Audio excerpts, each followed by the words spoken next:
হ্যাঁ, প্রিয় শিক্ষার্থী, এখন আমি ফিনান্স, ব্যাংকিং এবং বীমা প্রথম পত্র ৮ম অধ্যায় মূলধন বাজেটিং ও বিনিয়োগ সিদ্ধান্ত অর্থাৎ capital budgeting and investing decision অধ্যায় নিয়ে আলোচনা করব বিস্তারিতভাবে।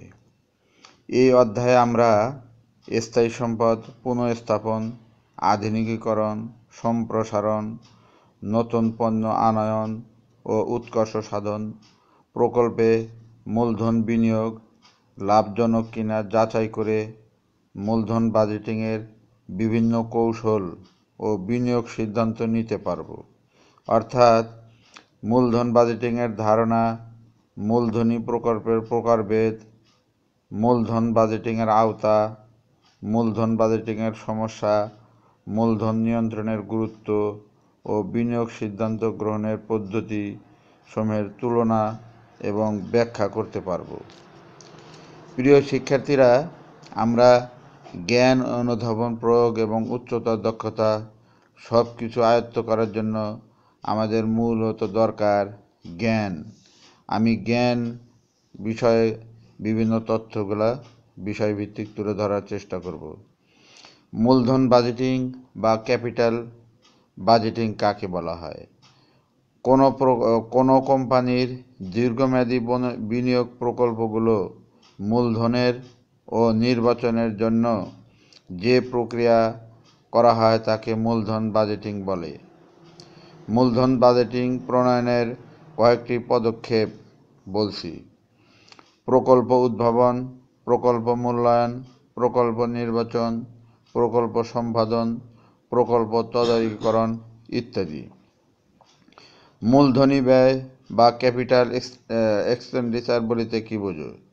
একটা ফার্ম যখন কোনো প্রকল্পে টাকা ব্যয় করে এবং তা থেকে 1 বছরের বেশি সময় ধরে সুবিধা পায়, তখন ওই ব্যয়কে মূলধনী ব্যয় বলা হয়।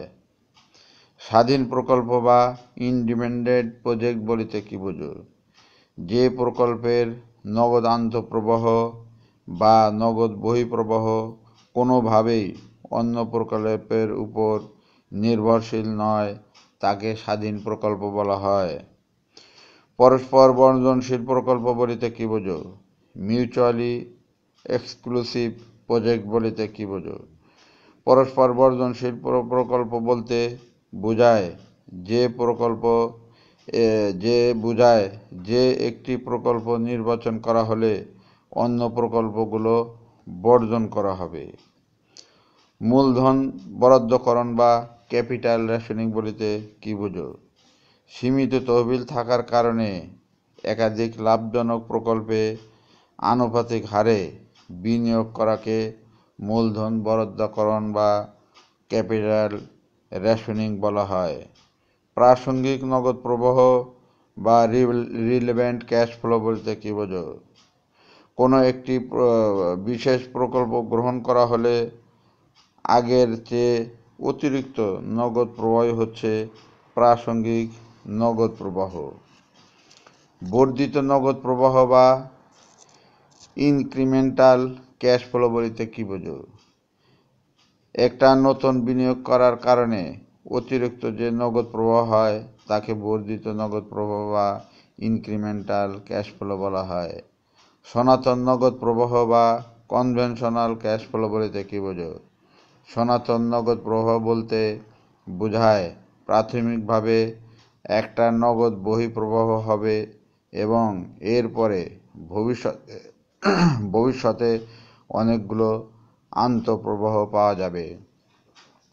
অসনাতন নগদ প্রবাহ বা নন কনভেনশনাল ক্যাশ ফ্লো বলতে কি বোঝো?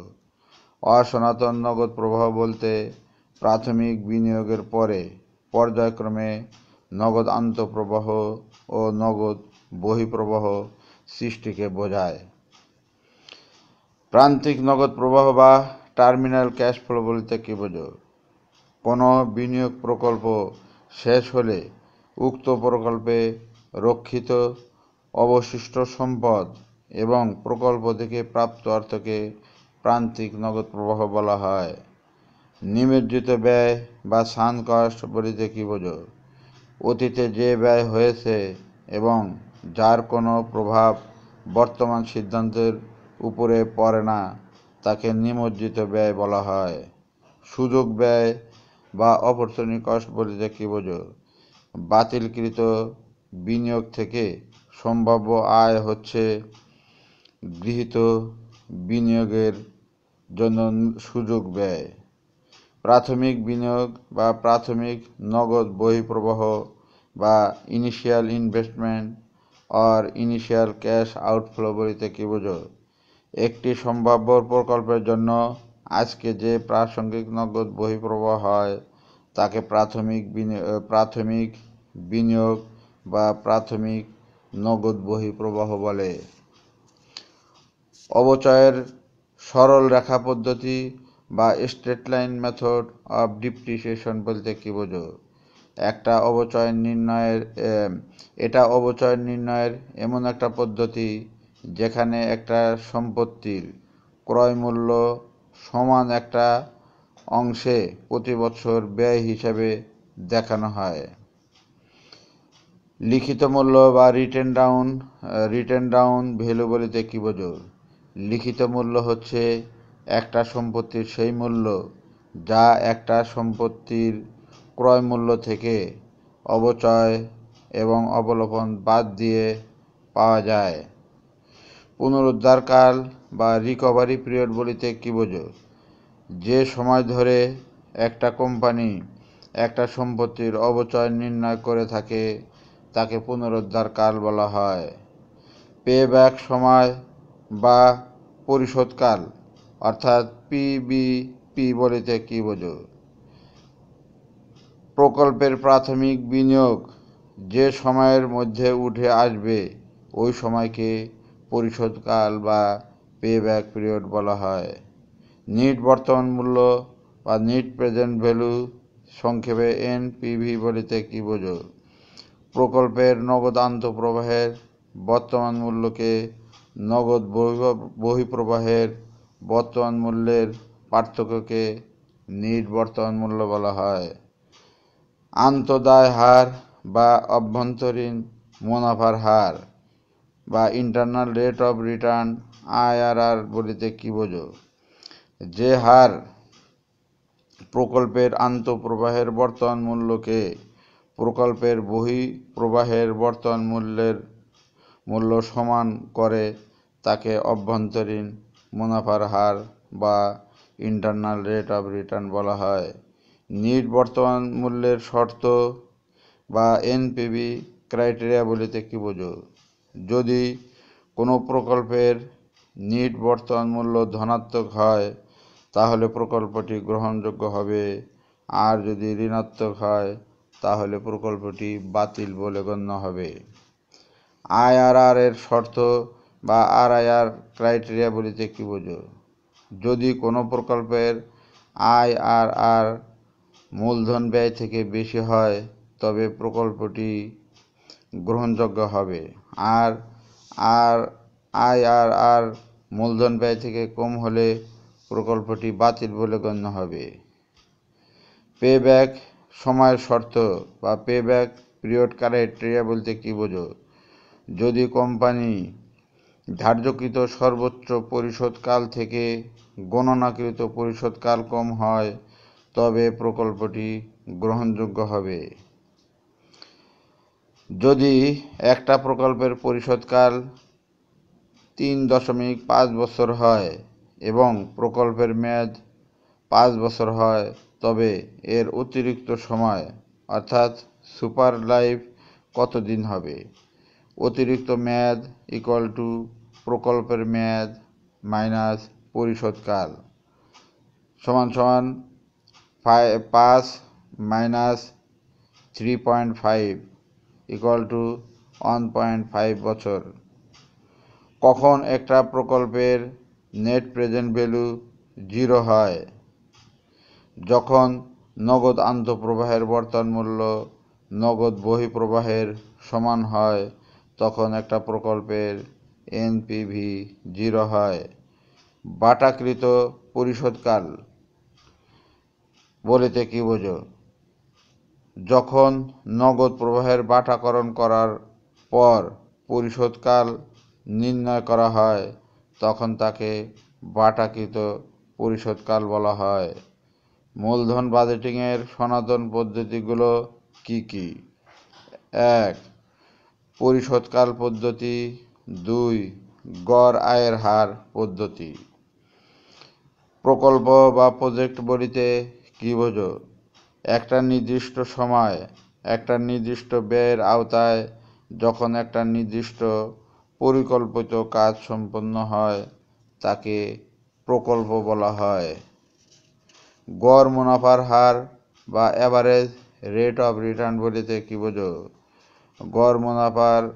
গড় বিনিয়োগের উপর গড় আয়ের শতকরা হারকে গড় মুনাফার হার বলা হয়। মূলধন নিয়ন্ত্রণ বা ক্যাপিটাল কন্ট্রোল বলতে কি বোঝো?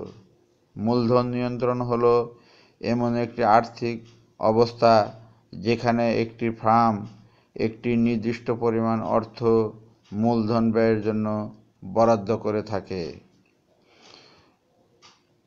নগদ প্রবাহ 2 প্রকার। 1 হলো নগদ আন্তঃপ্রবাহ, 2 হলো নগদ বহিঃপ্রবাহ। মূলধন বাজেটিং কেন প্রয়োজন? দীর্ঘমেয়াদী বিনিয়োগ ও দীর্ঘমেয়াদী স্থায়ী সম্পদ ক্রয় সম্পর্কিত সঠিক সিদ্ধান্ত নেওয়ার জন্য মূলধন বাজেটিং প্রয়োজন। মূলধন বাজেটিংয়ের ধরন এবং আওতা বলছি। নতুন সম্পত্তি ক্রয়, ব্যবসায় সম্প্রসারণ, সম্পত্তির প্রতিস্থাপন, ব্যবসায়ের আধুনিকায়ন, নতুন বাজার তৈরি ইত্যাদি। বিনিয়োগ সিদ্ধান্তের প্রভাব বলছি। বিনিয়োগ সিদ্ধান্ত প্রকল্প ব্যয় নিয়ন্ত্রণ করে আয় বৃদ্ধি করে থাকে।